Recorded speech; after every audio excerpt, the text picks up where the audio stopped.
शहर वालों का प्यार ही मेरी सबसे बड़ी ताकत है। आज से तुम सिर्फ शहर के मेहमान नहीं, बल्कि हमारे अपने रखवाले हो। This is not a feast. This is the love of the city people.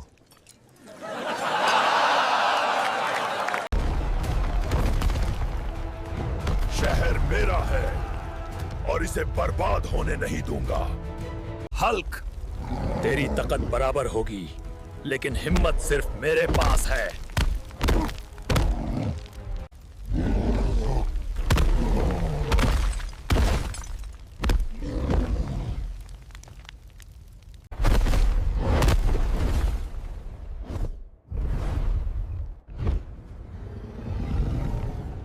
आज से तुम सिर्फ मेहमान नहीं,